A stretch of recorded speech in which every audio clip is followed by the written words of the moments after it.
महा-डी-बी-टी scholarship 2025-26 तर side open केल्यानंतर साईडवर एरर येत आहे आणि विद्यार्थी त्यांचा फॉर्म भरू शकत नाही आहे। तर या व्हिडिओमध्ये आपण बघणार आहे की साईडवर प्रॉब्लेम आल्यानंतर किंवा साईड तुमच्या ब्राउझरमध्ये जर ओपन होत नसेल तर तुम्ही काय करायला पाहिजे जेणेकरून तुमची जी साईड आहे ही ओपन होणार आणि तुम्ही सुद्धा तुमचा जो फॉर्म आहे हा फिलअप करणार। तर बघू शकता अशा प्रकारे गुगलमध्ये महा-डी-बी-टी महाराष्ट्र जी ही आपली स्कॉलरशिपची साईड आहे ही टाकल्यानंतर आणि ओपन केल्यानंतर तुम्ही बघू शकता।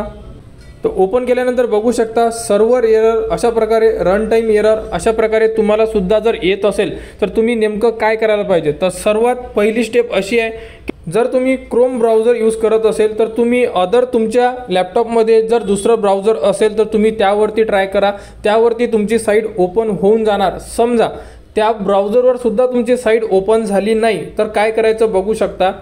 यामध्ये इथे तुम्हाला 3 डॉट दिलेले आहे, इथे क्लिक करा। इथे क्लिक केल्यानंतर बघू शकता तुमच्यासमोर अशा प्रकारे एक ऑप्शन येणार।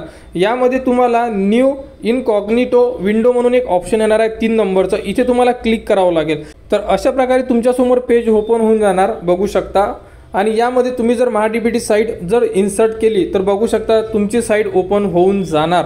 तर अशा प्रकारे तुम्ही साईडवर जोही तुम्हाला सर्व्हर एरर येत आहे या प्रकारे तुम्ही चेक करू शकता किंवा अदर ब्राउझरसुद्धा तुम्ही चेक करा। तुमच्याजवळ मोझिला असेल किंवा एक्सेट्रा अजून कोणतेही ब्राउझर असेल ते ब्राउझर तुम्ही यूज करू शकता। ओपेरा आहे, भरपूर सारे असे ब्राउझर आहेत, त्या ब्राउझरमध्ये सुद्धा तुम्ही चेक करा कारण हा प्रॉब्लेम भरपूर साऱ्या विद्यार्थ्यांना जात आहे। जर समजा तुमच्या कोणत्याही ब्राउझरमध्ये आणि प्रायव्हेट विंडो ओपन केल्यानंतर सुद्धा साईट ओपन होत नसेल तर तुम्ही तुमची जी ही ब्राउझिंग हिस्ट्री आहे जेही ब्राउझर तुम्ही यूज करत आहे त्याची जी हिस्ट्री आहे ही क्लिअर करा। क्लिअर केल्यामुळे सुद्धा प्रॉब्लेम सॉल्व्ह होत आहे। तर तुम्हाला सांगितलेले 2 ते 3 सोल्युशन आहे, यामधील तुमचे कोणते तरी एक सोल्युशन काम करणार आहे कारण आम्ही अशा प्रकारे संपूर्ण विद्यार्थ्यांचे फॉर्म फिलअप करतोय कारण वेळेवरच साईड ही सर्व्हर एररचा प्रॉब्लेम देत आहे त्यामुळे। तर अशा प्रकारे प्रॉब्लेम सॉल्व्ह करा आणि आपला फॉर्म सबमिट करा।